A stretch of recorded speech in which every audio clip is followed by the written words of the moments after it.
So good day everyone. Now let's look at the adiabatic flame temperature.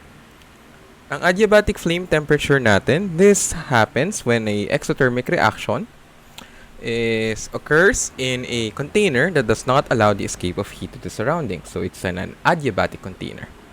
Example of this is the combustion of our fuel in an adiabatic container. And the evolved heat, since it cannot escape into the surroundings, ang mangyari, ma-absorb siya ng system natin after the reaction and it will raise the temperature of the system to a higher temperature, which is now known as your adiabatic flame temperature. Yes. So, to illustrate the adiabatic flame temperature, let's take this sample problem. Calculate the adiabatic flame temperature reached when acetylene, C2H2, is combusted at 298 Kelvin with stoichiometric amounts of oxygen as per the reaction C2H2 plus 2.5 oxygen to form 2 carbon dioxide gas plus H2O. So the delta H of formation for each of these substances are shown here, as well as the heat capacity in constant pressure of water and carbon dioxide. So I'll give you some time to absorb this one. So hopefully na-absorb na siya. So let's get into solving. So to solve this one, first we write the chemical reaction again. So we have C2H2 plus 2.5 moles of oxygen to form 2 carbon dioxide plus water. We know from your chemistry that the delta H of this reaction would be equal to the summation of the products, delta H of products, minus the sum of the delta H of the reactants. Tama naman yan, di ba? So in this case, the delta H of the reaction, this will be equal to 2 times delta H of CO2, which is negative 393.5, and 1 times yung sa H2O, minus 241.8. Then, subtract natin sa reactants. Oxygen, 0 siya. Since pure substance siya, delta H formation is taken as 0. And for C2H2, yung C2H2 natin, this would be positive 226.7. So, minus 226.7 since minus na tayo nung reactants natin. Solving for this one, we'll get that we have negative 1,255.5 kilojoules. Or, this means that you have, let's use red para i-emphasize natin na heat siya, 1,255.5 kilojoules of heat was released. In this case, since hindi makalabas yung heat natin, ang mangyayari is i-absorb siya ng ating system. So now let's look at kung ano ba yung nasa system natin.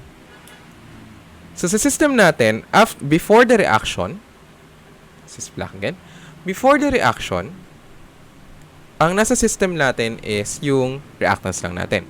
We have C2H2 and 2.5 O2. After the reaction, we consider in adiabatic flame temperature that your reactants are, the reaction goes to full completion. Since stoichiometric yung amount is C2H2 and O2, lahat sila makakonsume.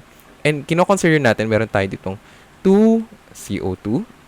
Meron din tayo nung H2O natin na natitira in the system, plus yung heat evolved in the system. So yung heat na to, i-absorb siya ni CO2 and ni H2O na lang. So, gagamitin natin yung CP ni H2O and ni CO2 para ma-solve kung anong temperature ang ma-reach ng ating system after the reaction. So, to get that, since i-absorb na natin yung heat, meron tayong 1,255,500. So, or 1,255,500 kilojoules of heat will be absorbed by our CO2 and H2O. So, we take yung CPs nila, integrate to 198 to some temperature T. And summation ito, summation of the CP of the products dt. This is equal to summation of 298 T, or 2 times CP of CO2 plus CP of H2O. Stoichiometric din sila. dt. Then we substitute the values. We have 298 T 2 times 44.14 plus 9.04 times 10 to the negative 3 T dt. Tanggalin muna natin yung dt kasi nakasama naman sila. Plus 30 plus 10.71 times 10 to the negative 3 T. Ito natin nalagay yung dt. Then, solving for T, equating yung ating integral to 1 to 500. So, I used Microsoft Mathematics to solve for this one. Or yung calculator natin, kaya na yan. T will be equal to 6,218 Kelvin.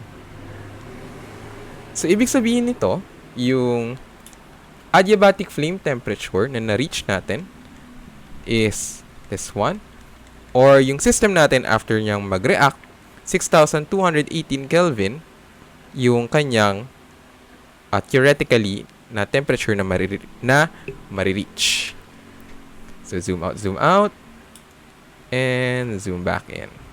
So, yan yung pag-solve natin for our AFT. So, hopefully, natiintindihan nyo siya. And I'll see you all next time. Thank you!